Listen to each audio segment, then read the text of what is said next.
So we're not going to record anything off my computer. I just have it here in case we need a reference or whatever. My software will replace your TV with the screen recording. Yeah, you were telling me. That's It's fucking so awesome. dope. So what I'm going to do... Okay, good. We're still on here. So when we're live streaming, we'll either use your other Mac... Bit quiet. A bit quiet on there. The nice thing though is on this you could do clip gain. Yeah, I mean, I can't do clip gain on GarageBand. Oh, really? Yeah. Yeah, no, I mean, I can fucking pin this out. You can do whatever you want. Absolutely. Fuck yeah.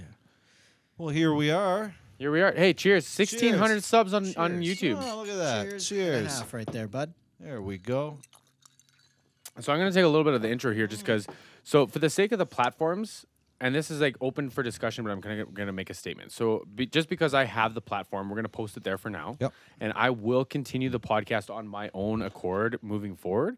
But eventually Dave will have his own too in this environment. Yep. So we're going to transition for my content from this room eventually to my room. And then Dave will continue on this one.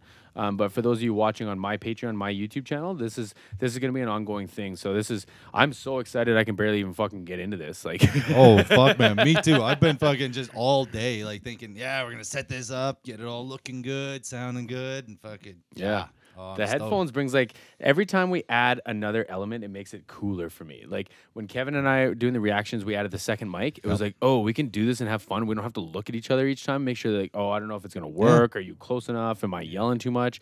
And then it's like we added the extra cameras, and it's like now I can just worry about just looking at you. Yeah. And it's like now with the headphones, I just know what's going on all the time. Well, that's the thing, right? The headphones, you hear each other talking. You don't get the talk over. Yeah. I mean, they are right about that. Yeah, it's surprising how much that adds. Yeah. I like it though. Yeah. So where I wanted to steer this conversation was Dave and I sat down 2 weeks ago, and I just want to talk about what's kind of happened over the last 2 weeks. So you got some mastering software. I did. Tell me about that. That's awesome. What's mastering software? I was just going to say, what's mastering? What's mastering? Well, mastering is the process of once you've recorded all of your instruments and vocals and you've mixed them to where you think everything sounds pretty good. Mastering is kind of that last little, that last part of the process that just cleans it up. It's just the sesame a little bit. seeds on top. It's Yeah, just it is. Yeah.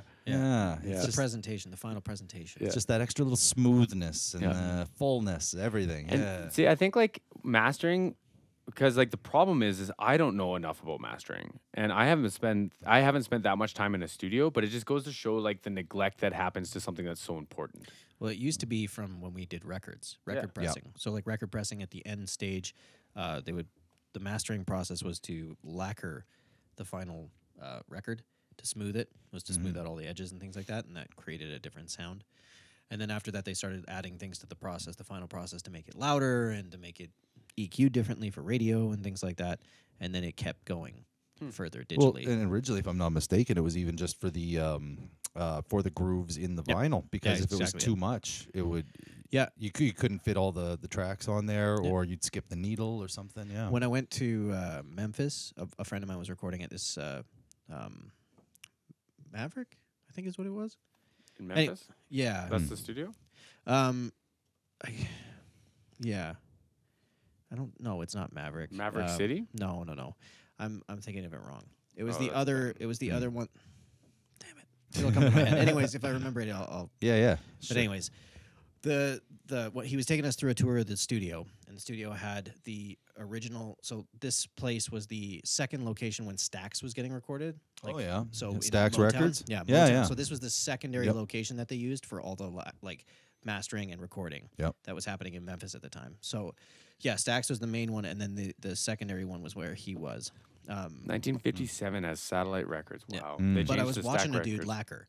Oh really? Yeah, they still had wow. the old tech was still there working No shit. on the old lacquering technology, and I was watching him lacquer. I mean, that would be a crazy thing to see in this Yeah. day and age. Yeah, oh yeah. You know, Yeah, like they were it's just so far. stoked to show us. Yeah, it's so far removed from anything we would do now, right? Yeah. Like you're gonna lacquer up. You gotta finish this up. Get the lacquer on there. Like, Yeah. you wouldn't even consider that's a thing in this So day in and age. 1958, they built this studio with a financial investment, remortgaging the house for a $2,500 loan. They bought a Ampex 350 mono console tape recorder and started the studio. Yep. Yeah.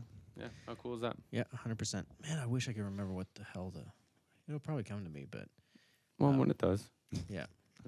But like all that tape shit, man, like it's cool. Like it's making its own comeback. Like, you know, LPs is still popular. And now, like, you know, we've all listened to that Slash record that's coming out. That's all done to tape. And that's a new studio where that's what they're going to do now. Oh, yeah. I mean, like, there's a lot of guys that are kind of going back to tape. But, I mean, there's benefits and drawbacks to that, right? Like, I've never personally worked straight to analog like that. I mean, I've never gone to tape. yeah. I mean, I've used all analog equipment, but I've never gone to tape at the export part. Yeah, I've watched people go to tape. That's about the closest I've come to it. Yeah. I watched a tracking session where it was going to a Studer. oh, like a yeah. 24 track, Yeah. but that's as far as I've come to it. Yeah, I mean everything. Oh, well, I mean, I guess when I first started recording, actually, it was on. I was using a VCR. Oh yeah. Oh, really? Yeah. So I guess technically I was recording Yeah, to you tape. were going to tape. Yeah. Technically Quite speaking, literally, quite yeah. literally, yeah. Because I remember using. I had a little. I just got like a little Behringer mixer when I moved out here. When I first moved out here in like 2002. Got a little Behringer mixer, and I had it running into a cassette deck at first. Yeah. And then I remember reading online about DAT tapes, Oh yeah. right, and things like that. And then just Digital analog tape, is that what Yeah. it's called? Yeah. Yeah. Really? Such a crazy thing. Yeah, It was it was- digital tape. digital tape. My dad still has a DAT recorder. Yeah. Well, it was all the rage before, you know, essentially Yeah. before Pro Tools took over. Well, and then right? CDs came out. And yeah. CDs, yeah. Huh. But anyway, basically, I just remember reading that, you know, if you have the wider, the thicker the tape, right? Yeah. The more information More you can get information. on it. So I thought, well, you know, little cassette tape's this wide. Well, this is this wide. Fuck it, same thing, right? You just put it in, To the and just did it VCR. without the, you know, without Yep. hooking up the video part. Yeah. And then we just, me and my, I had a Except friend. for played that's drums. not how it works, but yep. Well, but you know what I mean? Like the video, you could play it and you'd still see Well, like because you'd have the VGA, not Yeah. the VGA, but the 3, and The you just 3, leave yeah. the yellow one out. So Yeah, you it's just No, left you and totally right. can. I'm just saying in a VCR tape, the audio is a very tiny little sliver on the side of it. Oh yeah. It's almost none of the tape. So really what It's I was the doing tape probably- is physically wider, but it's actually way smaller. Probably, It'd be cool probably if you even could worse. convince it to print on the whole thing. Exactly. But Yeah. Just right over top of the rest. Well, of it. you know, my 18-year-old brain thought I was doing something quite Hey, man, quite clever there. revolutionary Yeah, right there. yeah. So I'd stock up on VHS tapes and we'd jam. I had a drummer. He had an electric drum kit, and I'd just mic up my amp or plug it in or whatever. And we'd jam for hours and had fucking VHS tapes. that's so dope. So that's the closest I've ever been to actually recording on tape. I Yeah. guess was Yeah. was doing that. See, I So- remember like sitting in front of like the old stereo system in the house with like a tape, like a cassette recorder, and Oh, then, yeah. like, and holding it up to the speaker and like trying not to yeah. like fudge it too much and be like, man, I'm gonna listen to Ricky Martin for the rest of my life. Like, Just